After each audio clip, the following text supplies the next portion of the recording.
The Bhagavad Gita, often known as the Song of God or Song of the Lord, is one of the most revered and well-known Hindu holy writings. It has been referenced for centuries by authors, poets, scientists, theologians, and philosophers, and is frequently used as an introduction to Hinduism for Westerners. The famous Indian epic Mahabharata initially contained what is now known as the Gita. As a result, its authorship can be roughly dated to the epic's 5th-3rd century BCE period. However, some academics disagree that the work was originally part of the Mahabharata text and assign a later date of the 2nd century BCE. The Battle of Kurukshetra pitted Arjuna's family and supporters, the Pandavas, against Prince Duryodhana, his family, the Kauravas, and their friends.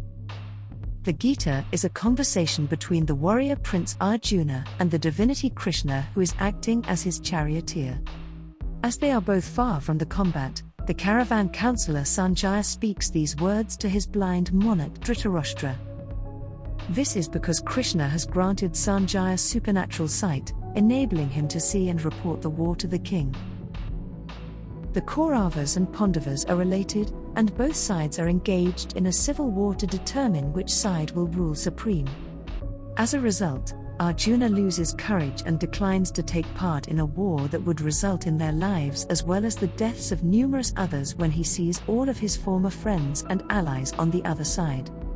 The remainder of the text is a conversation between the prince and the deity on what is moral behavior, correct understanding, and ultimately the purpose of existence and the nature of God. The Vedas and Upanishads, two of Hinduism's most important books, are combined in the Gita to create a single, cogent vision of faith in a single God and the underlying oneness of all things.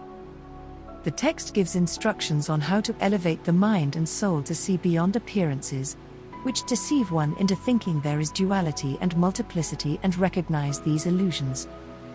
All people and aspects of existence are a unified extension of the divine, which one will recognize once the trappings of illusion have been discarded. A movement related to devotion was sparked by the Gita, and this movement later encouraged the rise of Buddhism, Jainism, and Sikhism. Krishna describes the path of selfless devotion as one of the three ways, the other two being knowledge and action, toward self-actualization, acceptance of the reality of existence, and freedom from the cycle of rebirth and death. The Gita continues to be the primary scripture of the modern Hare Krishna movement, which is a manifestation of devotion. Many various facets of Hinduism are touched within Gita's action, Arjuna's desperation, and ultimate knowledge of truth, but the concept of Dharma and an ordered cosmos in which each individual must carry out their unique mission on earth are at its core. Arjuna is convinced by Krishna that he is a warrior and that he must take up arms and fight, but Arjuna is unconvinced by this because all he can think about are his friends and family who would soon perish. Krishna asserts that death is merely a delusion since the soul is immortal. Death is the removal of a dead body, but the soul, a person's higher self, which is everlasting and returns to its abode through union with the universe after losing the body, is unaffected by death. To understand the reality that all things visible and invisible are essentially nature, one must be able to let go of the illusion. This applies to everyone and everything, including the soldiers battling it out on the battlefield and the citizens of the nation. This understanding supports separation from the apparent results of one's activities.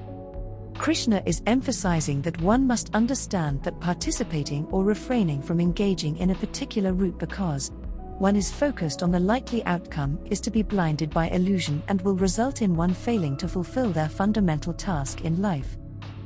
To fulfill one's role in the universe's eternal order, one must separate oneself from the results of one's actions and concentrate on what must be done, no matter how difficult it may seem at the time.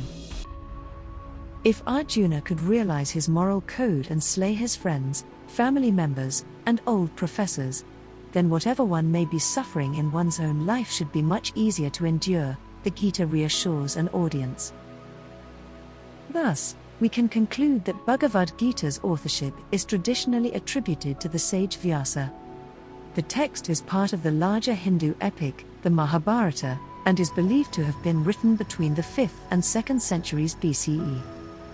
However, the exact date of its composition and the identity of the author is uncertain and are subjects of debate among scholars. If you liked watching this video, do not forget to check out the latest videos on our channel and hit that subscribe button for more knowledge.